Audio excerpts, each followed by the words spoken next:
भी मंगोलपुरी में दिन दहाड़े कुछ गुंडा तत्वों ने दिन दहाड़े मोटरसाइकिल और गाड़ियों पर आक्रमण किया, उन पर हमला किया, उनको डैमेज। पुलिस उन लोगों के खिलाफ कार्रवाई करती है जो निर्दोष हैं, जो मासूम हैं, जो कम शक्ति वाले हैं, जिनकी कहीं समाज में रसूख नहीं है, जिनकी पॉलिटिशियंस से कोई जान पहचान नहीं है। मजिस्ट्रेट आंख बंद करके जांच अधिकारी की एप्लीकेशन को मंजूर करते हैं और गिरफ्तार व्यक्ति को जेल भेजने का काम करते हैं। ऐसा लगता है जैसे कि महिलाओं के प्रति जो अपराध हैं वे बनाए ही इसलिए गए हैं कि लोगों को उसे सताया जाए और कॉम्प्रोमाइज के लिए मजबूर होने का कार्य करते हैं, दबाव डालने का कार्य करते हैं। और हमने देखा है कि महिलाओं से संबंधित अपराधों में अक्सर समझौते पर कार्रवाई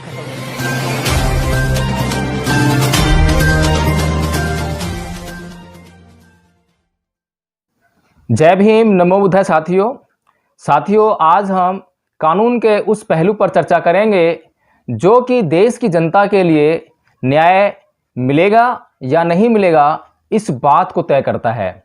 जी हाँ साथियों, जांच अधिकारी की शक्ति।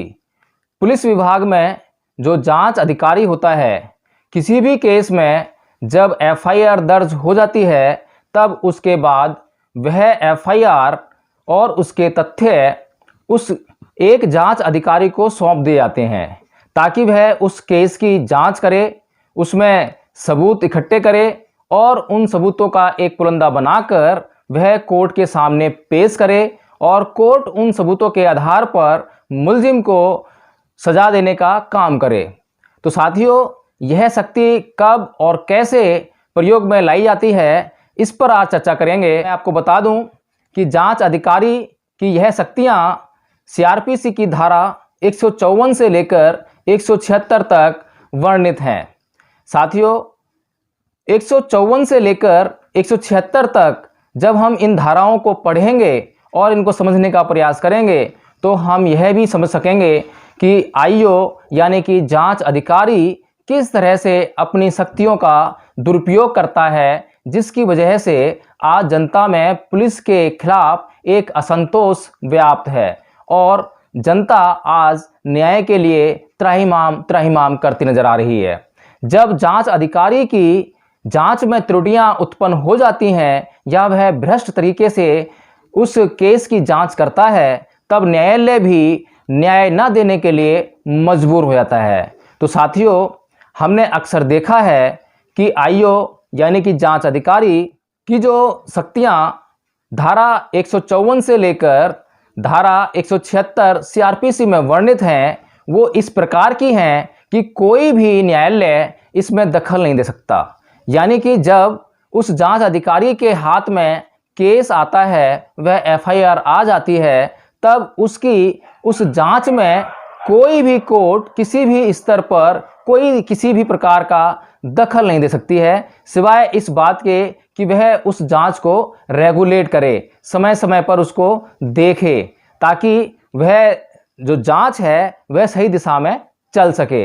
लेकिन साथियों, यदि मैं बात करूं कि आईओ किसके खिलाफ एफआईआर दर्ज करता है, किस अपराध में एफआईआर दर्ज करता है, किन लोगों को वह मुलजिम बनाता है और किन लोगों को वह मुलजिम बनाकर कोर्ट के समक्ष जेल भेजने के लिए प्रस्तुत कर देता है, इसमें आईओ यानी जांच अधिकारी की बड़ी भारी मनमानी हमने अक्सर व्यवहारिक रूप में देखी है।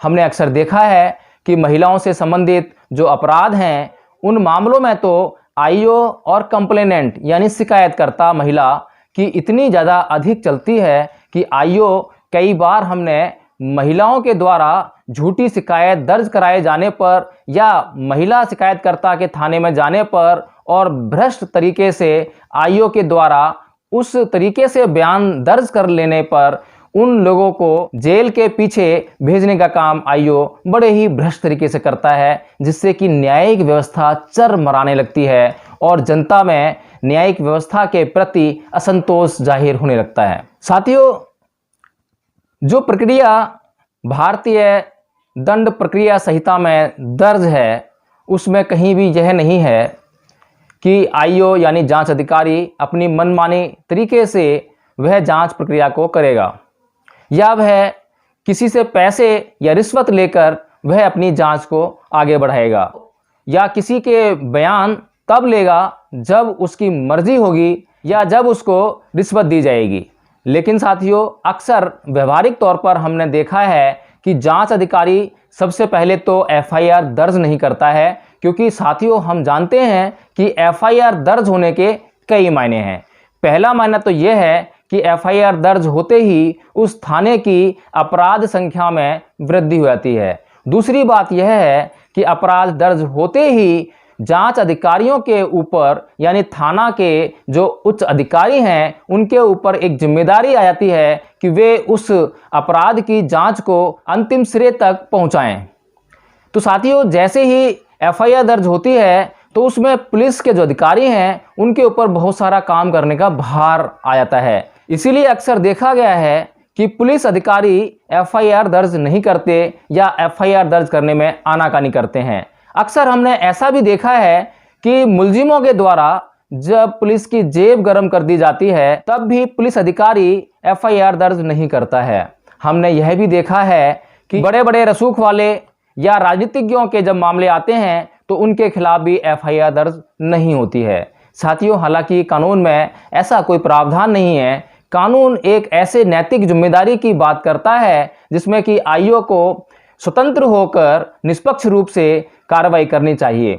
यदि कोई भी आईओ निष्पक्ष रूप से अपनी कार्रवाई करे तो इस देश की जनता को न्याय अवश्य मिल सकता है। लेकिन साथियों, ऐसा नहीं होता है और मैं यह कहूँगा कि 99% मामलों में जांच अधिकारी की जांच बहुत ही ज़्यादा भ्रष्ट होती है, बहुत ही ज़्यादा दोषपूर्ण होती है। और अक्सर कोर्ट अपने निर्णयों में यह लिख भी देते हैं कि जांच अधिकारी के द्वारा सबूत ना पेश किए जाने या पर्याप्त सबूत पेश ना किए जाने की वजह से जो मुजरिम है उसको सज़ा नहीं दी जा सकती है।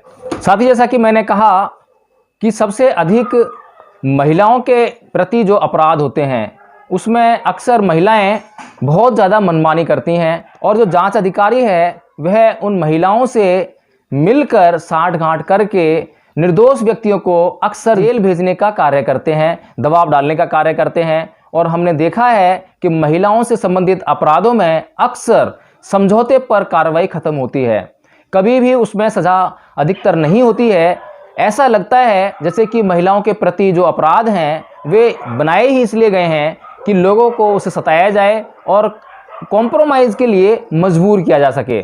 साथियों, उसमें जो न्याय है वो कहीं भी दिखाई नहीं देता है और इस पर किसी भी प्रकार का कोई सख्त कानून या प्रक्रिया भारतीय दंड प्रक्रिया संहिता में नहीं है, जिससे कि आईओ या जांच अधिकारी की जो जांच है उसको रेगुलेट किया जा सके। साथियों, सबसे पहले जब आईओ या जांच अधिकारी किसी भी व्यक्ति को किसी भी मामले में अरेस्ट करता है, गिरफ्तार करता है, तो वह एमएम यानी कि मजिस्ट्रेट के सामने पेश करता है। अरेस्ट करने के 24 घंटे के भीतर भीतर आईओ को एमएम के सामने उस व्यक्ति को पेश करना होता है। और साथियों, जब ये पेशी की जाती है तो इसका क्या कारण है, क्यों पेश किया जाता है? साथियों, जब आईओ या जांच अधिकारी कभी भी किसी गिरफ्तार व्यक्ति को मजिस्ट्रेट के सामने पेश करता है तो वह एक एप्लीकेशन मजिस्ट्रेट को देता है कि वह इसकी जुडिशियल कस्टडी मांगता है।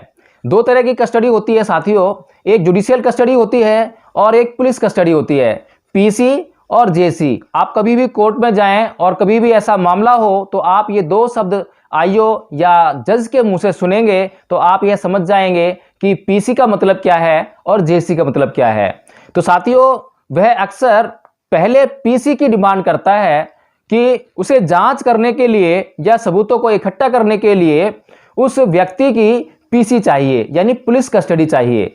यदि वह पुलिस कस्टडी 5 दिन की, 7 दिन की, 10 दिन की मांगता है और मजिस्ट्रेट उस एप्लीकेशन पर कितने दिन की कस्टडी मंजूर करता है, यह मजिस्ट्रेट के हाथ की बात है। लेकिन साथियों, मजिस्ट्रेट क्या देखता है, कब वह पुलिस कस्टडी ग्रांट करता है, मंजूर करता है, ये बहुत ही महत्वपूर्ण विषय है। साथियों, यह मजिस्ट्रेट का स्वविवेक का अधिकार है।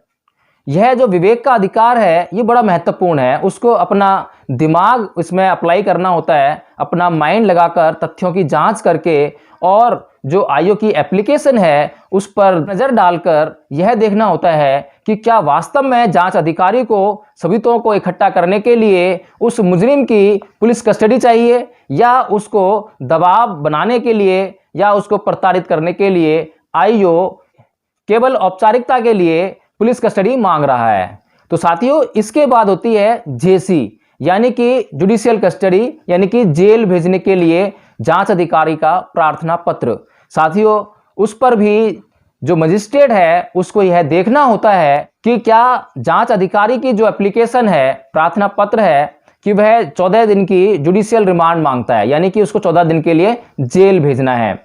और साथियों, जब तक कि आईओ यानी जांच अधिकारी अपनी चार्जशीट कोर्ट में दाखिल नहीं कर देता है, तब तक 14-14 दिन करके उस व्यक्ति को, उस गिरफ्तार व्यक्ति को जेल में रखा जाता है। साथियों, 14 दिन की जो जुडिशियल कस्टडी आईओ मांगता है उसमें मजिस्ट्रेट को यह देखना होता है कि मजिस्ट्रेट के सामने जांच अधिकारी ने वे कौन से आधार प्रस्तुत किए हैं या वे कौन से सबूत प्रस्तुत किए हैं जिनके आधार पर मजिस्ट्रेट को यह लगता है कि वह जो गिरफ्तार व्यक्ति है उसने प्रथम दृष्टि में वह अपराध किया है, पहली बात। और दूसरी बात, मजिस्ट्रेट को यह लगना चाहिए कि अंततः यदि यह ट्रायल चलेगा, यह केस चलेगा, तो इस मुजरिम को अधिकतर चांस यह है कि इसको सजा ही होगी।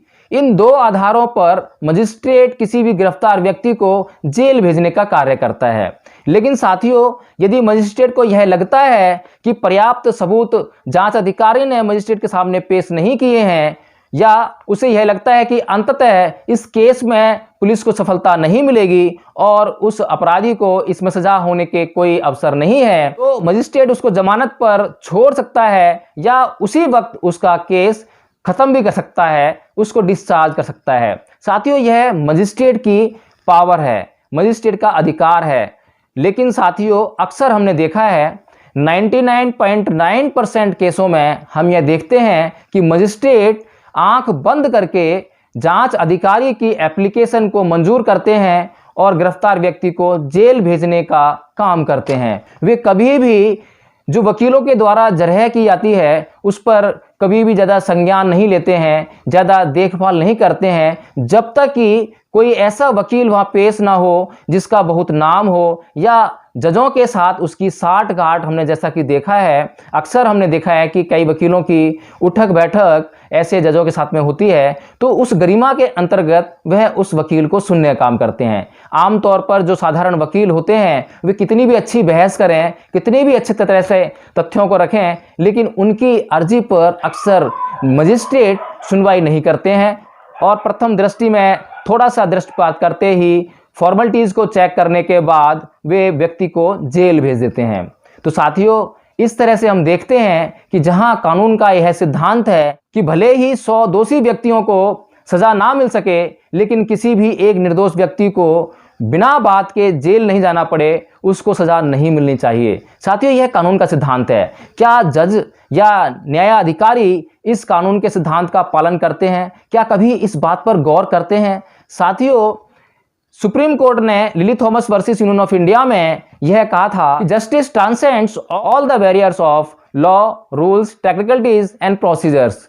साथियों, जो न्याय है वह कानून, नियम और प्रक्रिया या कोई तकनीक, इन सभी की दीवारों को लांघता है। इन सबको लांघ कर भी वह व्यक्ति को न्याय देने का काम करता है। यह न्याय की भावना है। साथियों, हम अक्सर यह देखते हैं कि आजकल व्यवहारिक तौर पर इस भावना का कहीं पर भी इस्तेमाल नहीं होता है और जजेस और जांच अधिकारी अक्सर व्यक्ति की स्वतंत्रता और सामाजिक गरिमा को कुचलते हुए अक्सर दिखाई देते हैं। साथियों, यह तो वह मामले हैं जिसमें कि एमएम ट्रायल होता है, यानी कि मजिस्ट्रेट के यहाँ पर केस चलता है। लेकिन साथियों, कुछ केस ऐसे हैं जो कि गंभीर अपराधों से संबंधित होते हैं, जहां पर कि जिसे कहते हैं कि सेशन ट्रायल होगा, यानी कि सेशन कोर्ट में वह केस चलेगा, जैसे कि 302, 307, 308, 392 इत्यादि के मुकदमे, जो कि गंभीर अपराधों से संबंधित मुकदमे होते हैं। साथियों, वहां पर तो एमएम को यानी मजिस्ट्रेट को कभी भी आप यह देखेंगे ही नहीं कि वह तथ्यों की कभी जांच भी कर रहा है, कभी सबूतों की जांच भी कर रहा है। वह सिर्फ एक ही बात कहता है कि वकील साहब यह सेशन ट्रायल है, मैं तो यहाँ बेल ग्रांट कर ही नहीं सकता। साथियों, सिर्फ बेल ग्रांट करने की बात नहीं होती है। साथियों, एमएम के पास उस समय यह पावर होती है, यह शक्ति होती है कि वह जांच अधिकारी के द्वारा प्रस्तुत तथ्यों की जांच करके यह देखे कि इसमें अंततः क्या अपराधी को या गिरफ्तार किए गए व्यक्ति को सजा होगी या नहीं होगी।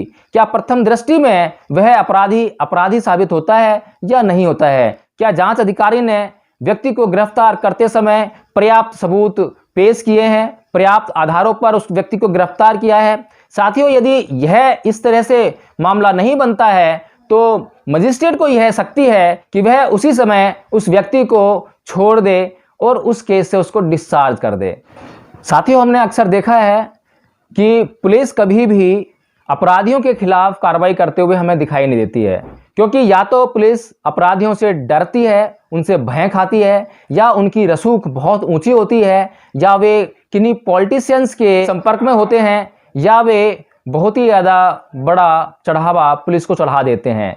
साथियों, अक्सर हमने देखा है कि पुलिस उन लोगों के खिलाफ कार्रवाई करती है जो निर्दोष हैं, जो मासूम हैं, जो कम शक्ति वाले हैं, जिनकी कहीं समाज में रसूख नहीं है, जिनकी पॉलिटिशियन से कोई जान पहचान नहीं है। साथियों, मैंने पुलिस का अक्सर यह व्यवहार और अत्याचार देखा है, और यह व्यवहार और अत्याचार मासूम जनता के ऊपर होता है। मासूम जनता के ऊपर यह अत्याचार इसलिए होता है क्योंकि जनता को कानून के बारे में पता नहीं है, अपने अधिकारों के बारे में पता नहीं है। वह पुलिस से कार्रवाई करने के लिए कहते हुए या किसी सवाल को करते हुए वह बहुत ही संकोच करती है या बहुत ही घबराती है। तो जनता को अपने अधिकारों की जानकारी होनी चाहिए, उसे कानून की जानकारी होनी चाहिए, और वह पुलिस से किसी भी प्रश्न को पूछने में कभी हिचके नहीं, कभी डरे नहीं। तभी पुलिस व्यवस्था पर जनता का नियंत्रण स्थापित हो सकता है। साथियों, जब तक कि पुलिस व्यवस्था पर जनता का नियंत्रण स्थापित नहीं होगा, पुलिस अधिकारी इसी तरह से भ्रष्ट तरीके से या किसी के दबाव में या किसी के साथ साठ-गांठ से केसों की जांच करेंगे, और वे इसी तरीके से निर्दोष व्यक्तियों को तो जेल में भेजने का कार्य करेंगे, लेकिन अपराधियों को वे अक्सर जेल से बाहर रखेंगे ताकि वे अपराधों को अंजाम दे सकें, और आम जनता इसी तरह से उनसे भय खाती रहे, त्राहिमाम करती रहे। साथियों, अभी मंगोलपुरी में दिन दहाड़े कुछ गुंडा तत्वों ने 20-25 लड़कों ने दिन दहाड़े मोटरसाइकिल और गाड़ियों पर आक्रमण किया, उन पर हमला किया, उनको डैमेज किया, लेकिन अभी तक पुलिस ने उनके खिलाफ कोई भी सख्त कानून के अंतर्गत किसी भी प्रकार की कार्रवाई नहीं की है। साथियों, इन लोगों की आज इतने बड़े टेक्नोलॉजी के ज़माने में भी इतनी हिम्मत है, आज जगह जगह सीसीटीवी कैमराज लगे हुए हैं, उसके बावजूद इनकी इतनी हिम्मत बढ़ी हुई है। ये इसीलिए हिम्मत बढ़ी हुई है क्योंकि उन्हें पता है कि पुलिस को तो वो अपनी जेब में रखते हैं। साथियों, हमारी एनबी न्यूज़ 24x7 की यह मुहिम पुलिस के खिलाफ नहीं है, बल्कि पुलिस को नैतिकतापूर्ण कार्रवाई करने के लिए, जनता का नियंत्रण स्थापित करने के लिए है। साथियों, हमारा यह वीडियो किसी के खिलाफ नहीं है, बल्कि जनता के अधिकारों के साथ है, जनता के अधिकारों के लिए है। और साथियों, यदि आपने हमारा यह चैनल एनबी न्यूज़ 24x7 अभी तक सब्सक्राइब नहीं किया है तो आप इसको सब्सक्राइब जरूर कर दें, ताकि आपको इसी तरह से कानून की विभिन्न और व्यवहारिक जानकारियां हम आपको देते रहें। जय भीम, नमो बुद्धाय। अपना चैनल, आपका चैनल, समाज का चैनल, देश का चैनल एनबी न्यूज़ 24x7 को आप लाइक करें, सब्सक्राइब करें और ज्यादा से ज्यादा इसकी वीडियो को शेयर करें, ताकि हर खबर को मैं आप तक